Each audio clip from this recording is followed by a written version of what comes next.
When Trump says jump, the Prime Minister says how high. And when Trump trash talks Canada, the leader of the Conservatives repeats that garbage. And when Trump trolls Canada, hundreds and thousands of Canadians worry that they might lose their job.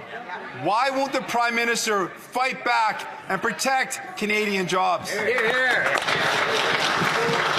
The Right Honourable Prime Minister. Mr. Speaker. We will go to the full extent, depending how far this goes. We will go to the extent of cutting off their energy, going down to Michigan, going down to New York State and over to Wisconsin.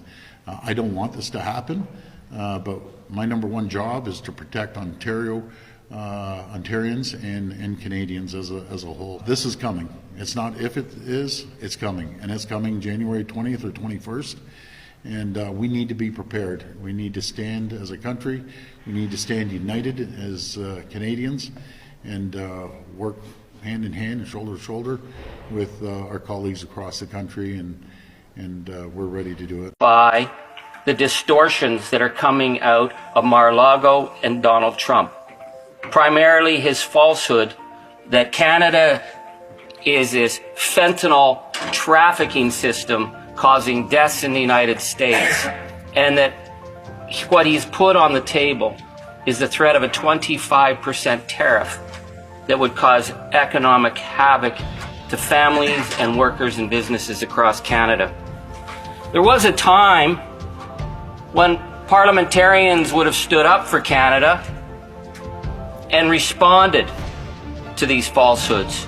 But that's not how Canada's Parliament operates under the member who lives in the 19-room mansion at Stornoway. It's to burn the house to the ground at all costs. Exactly. And that's a dangerous position for democracy to be in.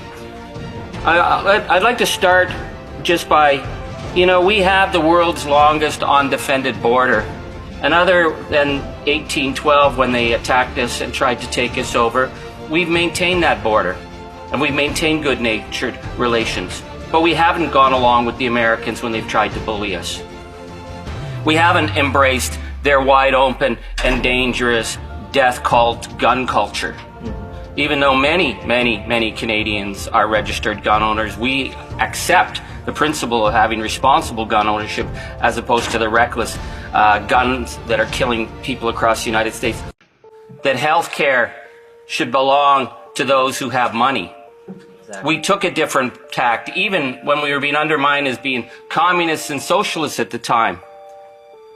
When the United States insisted that Canadians, young men, go and die in the rice paddies of Vietnam, we said, no, we're not going to send our young men to die in Vietnam. It's a wrong war, and it was a wrong war. And we opened our borders to many great young Americans who were not going to go die needlessly in Vietnam. That's right. When they tried to pressure us to go into the false attack on Iraq, we said no. And we were under enormous pressure then.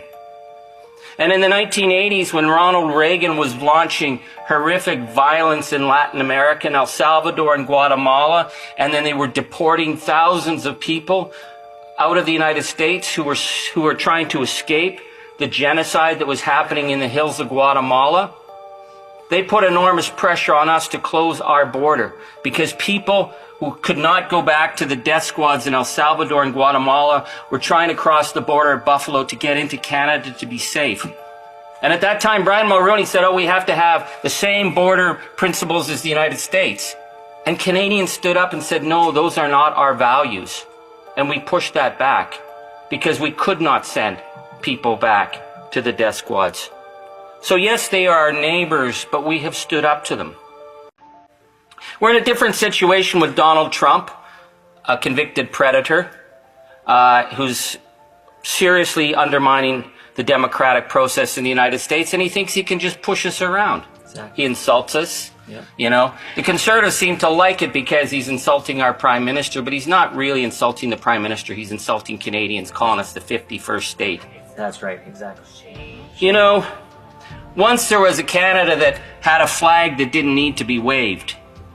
A flag that represented who we are. We didn't boast about it. It wasn't until our flag was appropriated by conspiracy haters and stuck on pickup trucks, promoting all kinds of disinformation. Our flag was something that just said, it's about values.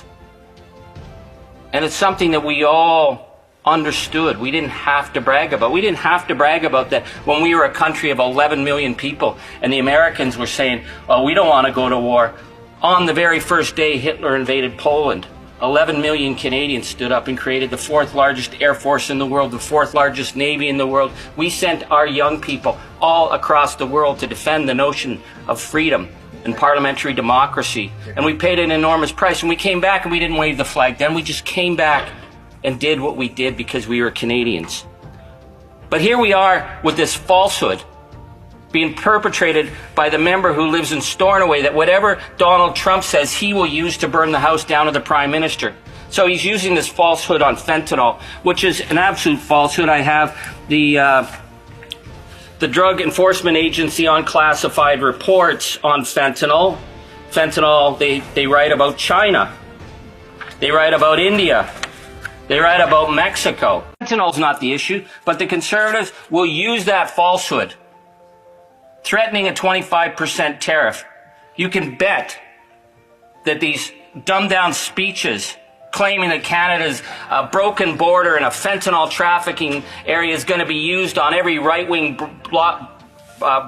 broadcast and on Fox News to further undermine our country. Exactly. They would do that. They would burn our house to the ground because they don't care about truth. They wouldn't know what truth was if Truth came down, Lady Truth came down, naked, painted purple, and danced all over Stornoway for weeks. The member wouldn't notice. But I say that jokingly, but it's not a joke, because what Trump's really after is our water. He's made it clear. He said there's a giant faucet in Canada and you just turn it on. There was a time when we would have defended those resources, but you can bet if Donald Trump says, I want Canada's water, the Conservatives will use this House of Commons to promote his attack on our resources. We need to stand up to Donald Trump, not to be boasting like he boasts and not to be threatening like he threatens, but to stand for Canadian values. That no, we will counter falsehood with truth. That we will be a good neighbor, that we will protect our border, but that we will not be pushed around. Not the way the member who lives in Stornoway will amplify falsehoods and misuse the House of Commons, knowing that it is putting Canadian jobs and families directly at risk because they don't care. They don't care because it's about burning the house to the ground to get to the Prime Minister. So I'm not even going to go down into the gutter with them where they make these falsehoods about how the Prime Minister, who I don't agree with on hardly anything, that he somehow created the fentanyl crisis that caused thousands of deaths. That's an ugly falsehood. It's just a straight up lie. But they use that all the time. But to have them come into the House of Commons and talk about defending the border, when under Stephen Harper, they trashed border security. Remember when Tony Clement took $50 million out of border security and spent it on bogus projects in his riding, like the gazebos and the sunken boats and the fake lakes. They took money that would have protected our borders and used that so shamelessly when they fired 1,100 jobs from the Canada Border Services, and they were told the threats that would be, and they got rid of the dog sniffer teams. Maybe Stephen Harper doesn't know what a dog sniffer team is. A dog sniffer team is what you use to sniff out drugs. It was the Harper government who got rid of that. They got rid of their intelligence agency at the border. They got rid of their teams who went undercover to take on the smuggling gangs. Wow. That's the record of Stephen Harper. So when they come in this house and pretend they stand for Canada, we know they don't stand for Canada.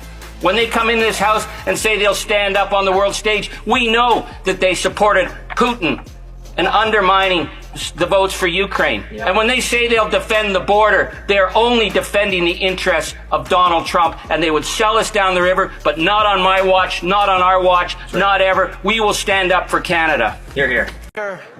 The job of a Canadian Prime Minister is to stand up for Canadian jobs, for Canadian workers, the Canadian economy. That is exactly what we are doing with a level of serious and a level of focus, and quite frankly.